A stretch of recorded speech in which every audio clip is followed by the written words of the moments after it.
Hey everyone, what's up? Happy 2021. My name is Furukawa, and today I want to share with you the framework that I'm going through to launch my new app called Prehook. I'll get into that later, but I'm really scared about it. A little bit nervous. I am not a product-led growth expert, so today I want to share with you the step-by-step rationale and strategy that me and my team are going through and how we arrived at product-led growth and why we think that makes sense.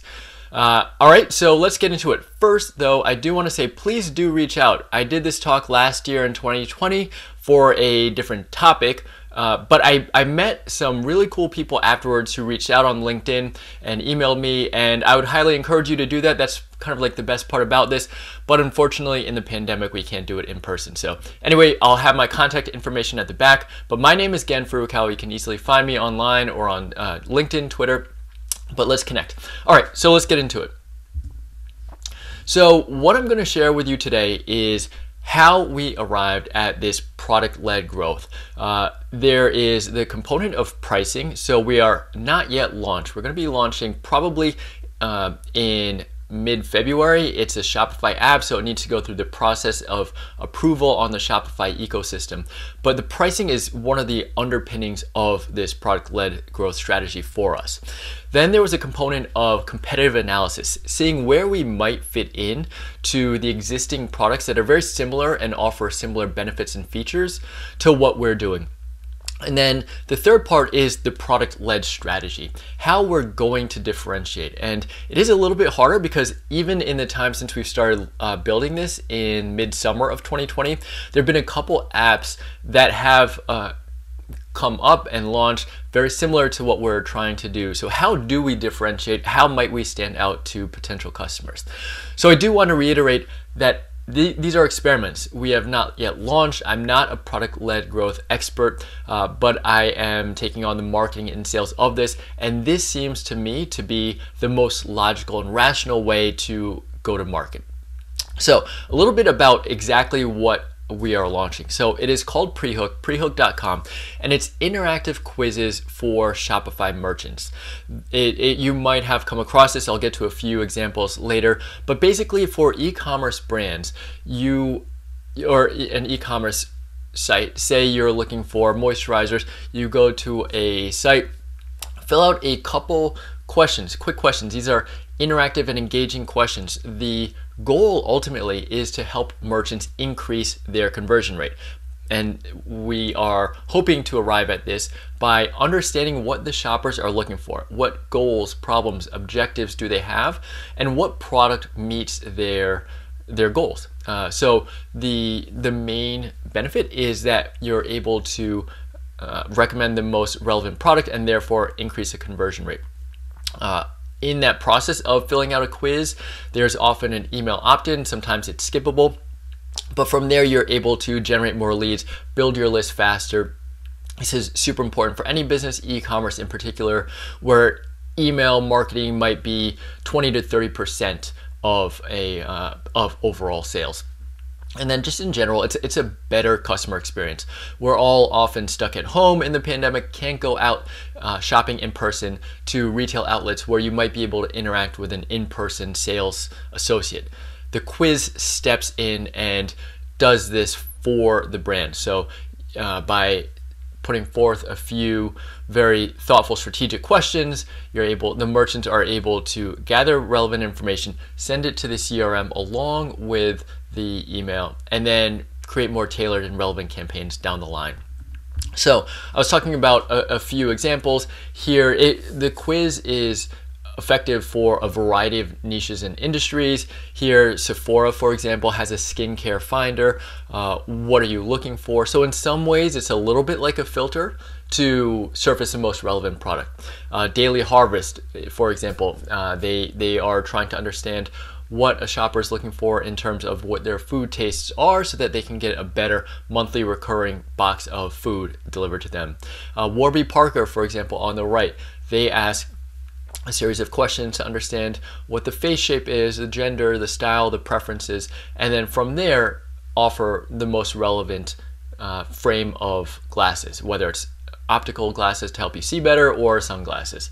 So you probably have tried an online quiz before, but this is the product that we're currently building. A quick aside, how I got here: I was previously helping B2B SaaS companies reduce churn, and tactically that came by working on their onboarding, helping new customers, people who just signed up for a product, to arrive at that aha moment, to get more value and get that value faster. So it's really about that experience from signing up to delivering their first moment of, this is why the product is great. So doing some research and realized that this was also a problem that e-commerce merchants faced, where they didn't quite know what problem they were solving.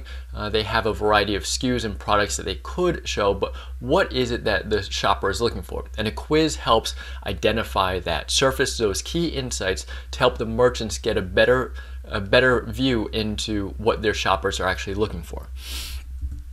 So just quick idea of, this is a Shopify app. So it will be launched on the Shopify store. The nice thing about being on a platform is that it's kind of easier to see what the marketplace looks like, what the competitive landscape looks like.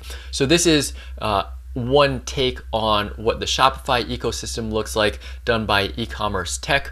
And so you can see that there are 8 different verticals or main areas where apps might help a merchant. And I think that what makes most sense is that we probably fall into the pop-up or list growth area. So the Shopify app ecosystem is competitive, but it is the e-commerce industry or market as a whole is growing incredibly quickly. As you know, in 2020, people forced to sell online, people forced to buy online. So right now there are about 5,500 apps on the Shopify store, and about 10 of which are our direct competitors, we'll say, people that are building quiz apps. So right now we're going to market. We've been working on this for a few months. We will have an MVP, but it's going to be limited in terms of the ultimate feature set that we hope to have down the line. So we're going to be missing some things like logic. You know, if a shopper answers this, then show them this question, or if they answer that, then show them that question. We're not able to do that yet, nor are we able to offer a recommendation at the end that is related to the logic that comes with it. So that's just to say that we are going to market with something where it's going to be a bare bones product in terms of basically just sharing some questions. Those will integrate with their e-commerce platform, their CRM, and then capture the email. So that's going to be the very first iteration, and that's what we're going to market with. So in some ways, product-led growth is hard because you're letting the customers experience the product, experience the value that the product gives. But the product that we're putting forth isn't exactly where we want it to be in the end. So that's one interesting little wrinkle to our move towards product-led growth. So when we started thinking about this, and I'm working with 2 developers, my 2 co-founders are both developers who I had worked with at a previous company that we were working at together, Jungle Scout, also in the e-commerce SaaS space. But when we were seeing, okay, is this something that's viable? We started obviously doing some outreach, some conversations with merchants. It did not do pre-sales to generate revenue before actually launching the product. That might be a mistake, but we didn't do that. But we were having conversations. So this was basically to identify what's most important to merchants. And resoundingly, it was the ability to drive more revenue, drive more conversion, so an increase in conversion rate, have that be attributable, and then therefore any money that comes in is easily justified in terms of return on investment. So we did get validation, if you can call it that, by people saying, I would be willing to pay that. They did not pay that. And, you know, like $100 or so was, for example, one person based on what their current revenue it was and what the incremental improvement from a quiz could be. So this was really just to show, okay, what should we be building for? What should we be prioritizing in terms of our value proposition in the messaging and the copywriting, but then also in the product itself. So I want to show, this is just a quick snapshot of what the Shopify App Store looks like if you type in quiz app. So Shopify does now have an ad platform. You can buy placement based on certain keywords, which is why you see Octane AI show up twice, for example. But what is most important when people are deciding on what app to choose? And then how does that relate to product-led growth? Well, as you can see, the important things here, and what also helps in terms of what's being surfaced in an organic ranking, is the number of customer reviews, the overall rating, the price, the feature set, and word of mouth referral. So word of mouth, I think, is really important. What's interesting about the marketing that I've done in the research of some of these apps is they don't even necessarily have their own website. A lot of the distribution comes from the Shopify app itself. So these factors are really important in terms of getting reviews, getting high reviews, and just getting people to use a product. So kind of by nature, an app on the Shopify App Store is product led. So the area that they differ, though, is what their pricing structure is. How friendly are they in terms of giving the user the full access to the product before they actually spend any money? So looking at the pricing plans, for example, some of them would do completely freemium, which means that you could every month you'd be allocated 5,000 quiz engagements. You wouldn't have to pay anything over that. Then you bump up to the basic plan, and that's this top one here, for example, at $39 a month. Then what's interesting is kind of like a wrinkle to freemium is that there's limited uses. So this is product led in terms of you get to use a product full featured for a certain number of engagements. But once you hit that limit, then you can no longer use the product at all until you start paying. This is interesting. However, we're trying to get users. We're trying to get people to use a product, give us feedback, and then down the line, hopefully monetize that. So we'll get into that later, but the reason why we didn't find that this was a good model for what we were looking for is because once people hit their limit, which if they actually publish a quiz would ideally be an inevitable case, then we would no longer be able to try to convert them because they would no longer be getting value from the product. The product would be paused until they started paying. And so we thought that this limited use case of freemium would ultimately undermine our future potential for revenue. And then there's the product-led pricing strategy in terms of a free trial, a time-limited free trial, 14-day free trial. And we are not going with this because we're finding that, or we think, hypothesis, that there's going to be a little bit of an onboarding phase in terms of you sign up, what are the quiz questions that you need? You have to put the quiz together, you have to implement it, you have to design it, you have to drive traffic to it before you can actually derive value from it. So there are these many steps where it would be incumbent on us to get the merchant to reach that moment of value within the 14 days. And again, at the very early stages, we're trying to get users to actually use the app, give us feedback, and then hopefully give us a review. So it looks something like this, where our priorities are ultimately to get users, whether that is free users or paid users. Obviously, paid users are better, especially as it is a validation of the value that we're delivering. But we want people to actually just use the app when we start. And from that, the goal is to stay very close to them in terms of receiving feedback and iterating based on that feedback. How can we improve the marketing, the copywriting, the messaging? And then how can that feed into the product itself? How can the feedback that we're getting actually help us to get a foothold in the market by offering greater value? And then the third priority is reviews and revenue. And so it really does become a flywheel of sorts that we get users, the users give us feedback, we're able to help deliver value to them. And then in return, maybe ideally we get 5-star reviews, we get more 5-star reviews, we bump up in the organic rankings, and we're ultimately starting to reach positive revenue. So now I just want to share a few of the challenges that we have been considering as we're going through this product-led growth. So the first is, what is the perceived value? I think we've all used apps that do take a product-led strategy, and so you get it for free. And what happens with the free stuff? You know, it might be like this pile of toys. For example, my 4-year-old daughter, we just went through Christmas. She has a pile of toys. Some are already, you know, collecting dust since December 26th.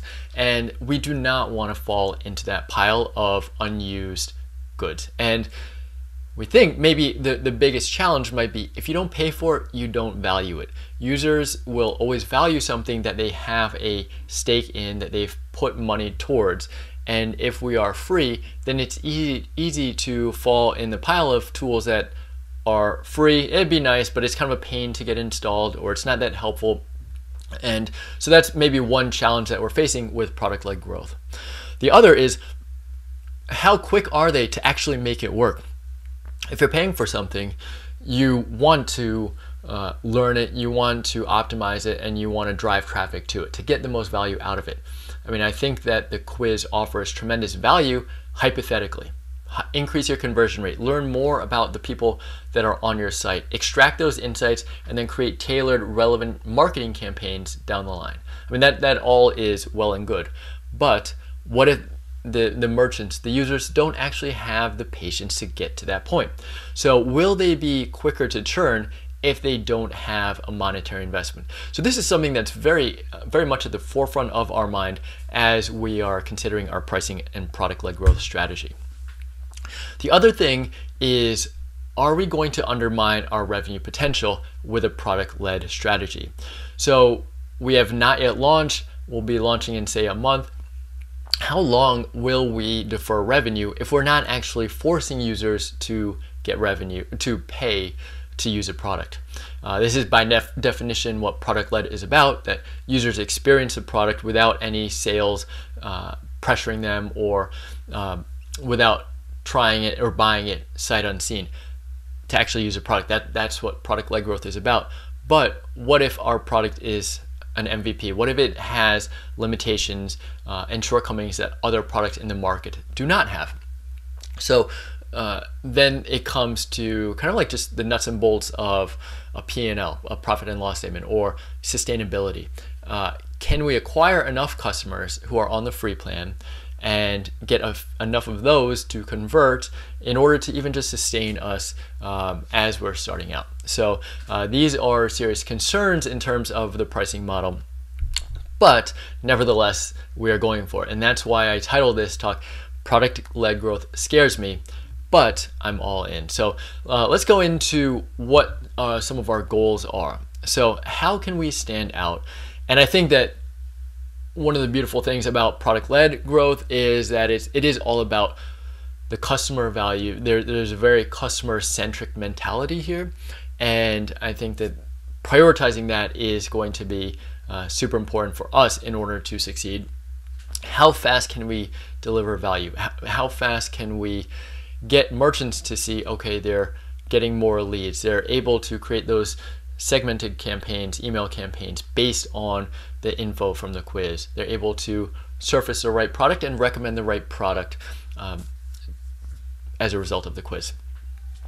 We can also stand out just by playing the long game. And I think we've brought up this term or this phrase, we succeed when our customers succeed. So our pricing is very value-based, and that means that we're going to be charging people when they reach a threshold of uses in a given month. And I think that it's a generous allocation because, again, we're prioritizing users, whether it's free or paid, as our number one priority.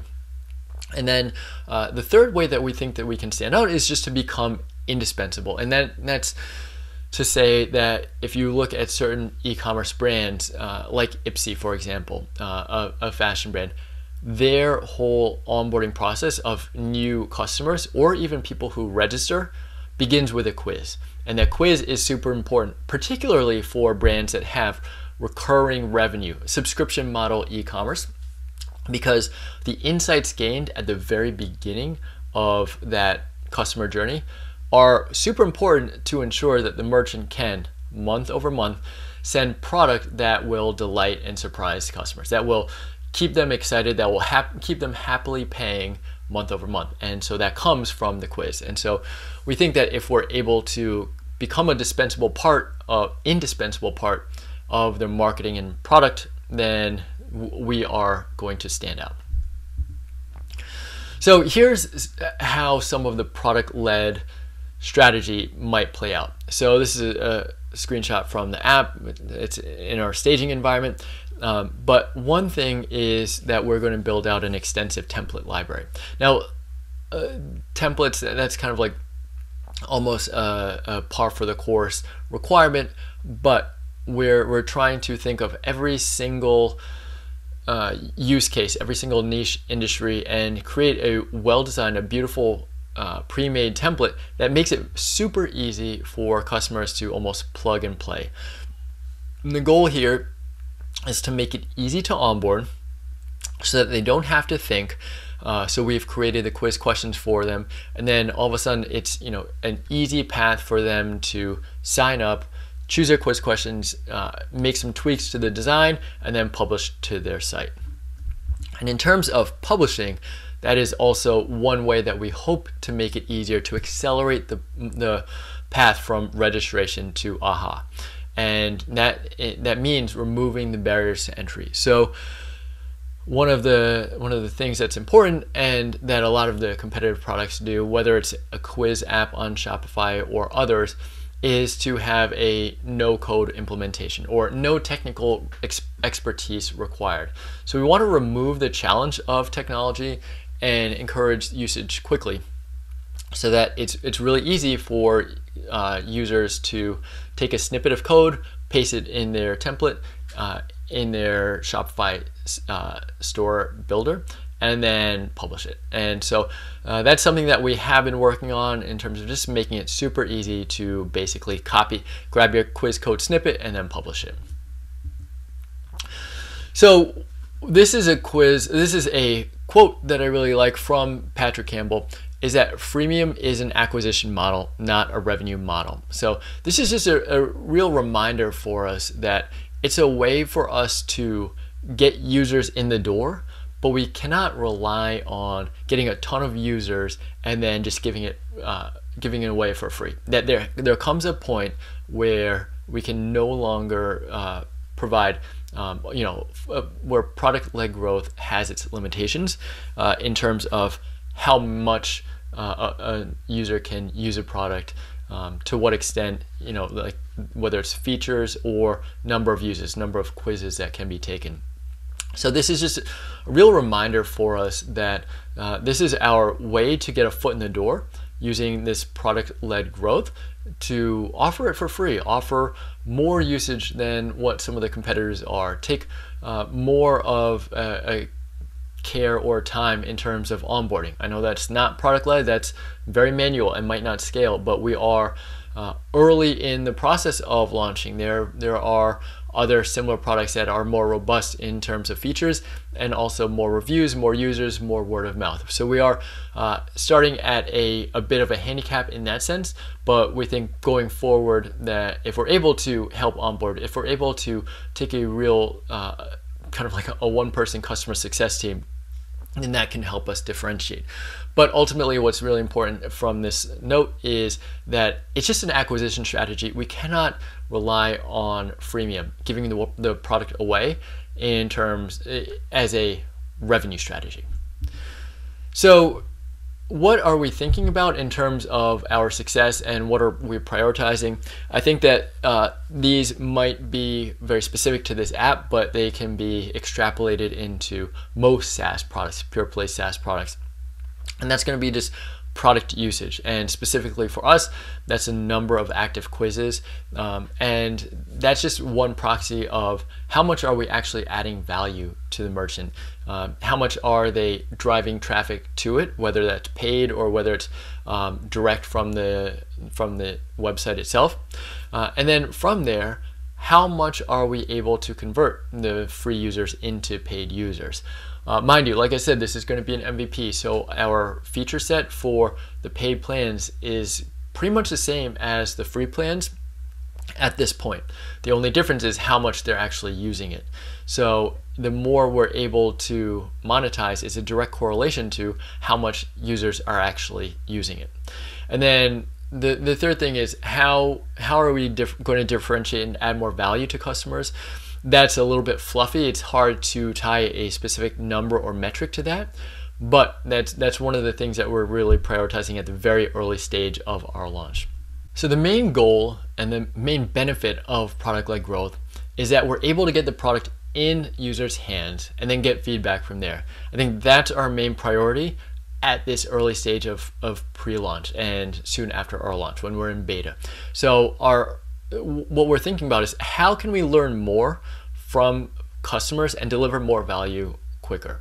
And I think that product-led growth might remove some of the barriers to entry, might make it more amenable for merchants to say, hey, I'll give that a try. And then from there, we're able to get real insights that we're not able to do without a product. So anyway, that is the presentation for today. I really appreciate you staying till the end, for taking the time to watch this. Like I said, I love connecting with people, and I've met some really cool people from this talk last year. So please do not hesitate to reach out at all, regardless of what you're in, whether it's e-commerce or SaaS or whatever. My name is Gen Furukawa. You can find me online. My email is gen@Prehook, and you can find me on LinkedIn or Twitter. But thanks so much. Thanks to Wes, Ramley, Gretchen for having me. Wish you the best. All right, take care. Bye.